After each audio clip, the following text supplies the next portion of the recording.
Hi everyone and welcome back to Thermodynamics 2 tutorials with Maria. We're going to be solving a simple HVAC problem.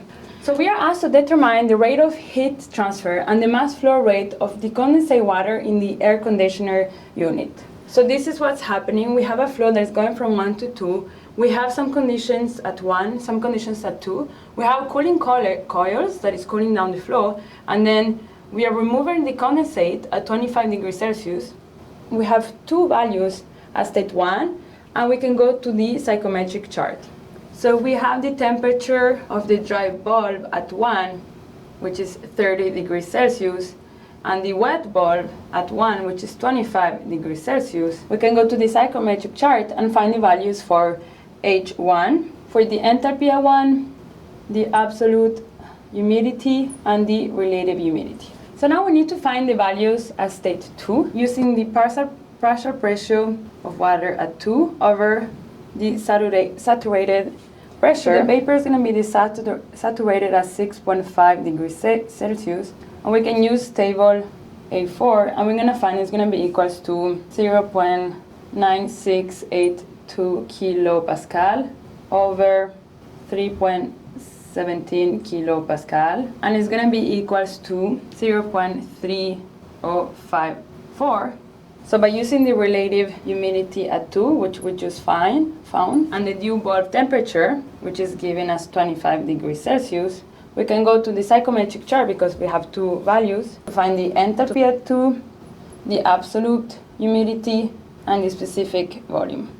So now let's write the mass balance for the dry air. So the dry air, we have an income at 1, so we're going to have mass flow rate of air at 1, and we only have an exit, so mass flow rate of A at 2, so we can just call this mass flow rate of dry air because it's constant, and we can find this by using the flow rate over the specific volume, and it's going to be 1000 meters cubed per minute over 0.8820 meters cubed per kilogram, and we're going to find it's going to be equals to 1133 kilogram per minute.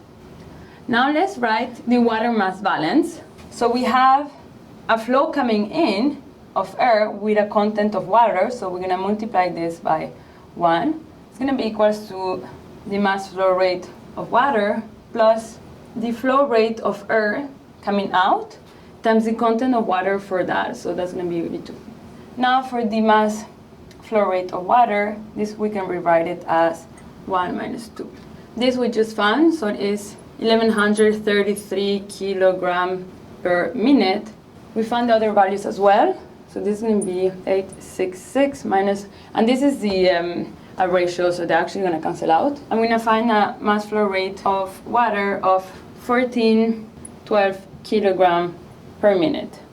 In order to find the rate of heat transfer, we have to write the energy equation, which is going to be equals to the sum of the mass flow rate times the enthalpy of what's coming in. It's going to be equals to the Q out times the sum of the mass flow rate times enthalpy of what's coming out. So we can rewrite this as mass flow rate of air, H1, equals to Q out plus mass of air, H2, plus mass flow rate of water, H water. The enthalpy at water is going to be the enthalpy saturated, because we know it's going to be liquid, at 25 degrees Celsius.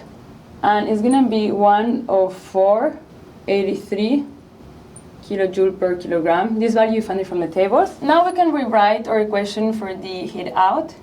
So it's going to be the mass of air, enthalpy 1 minus enthalpy 2, minus mass flow rate of water, enthalpy of water. We found before the mass flow rate of dry air, it's 1133 kilojoule per minute.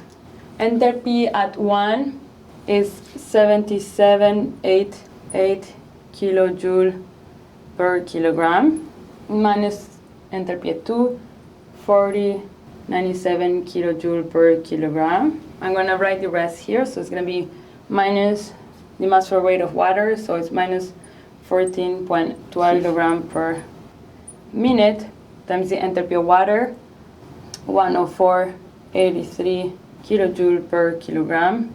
You can see here kilograms, or kilograms are not cancelled. So we're gonna have a rate of heat out of 40.38 kilojoule per minute.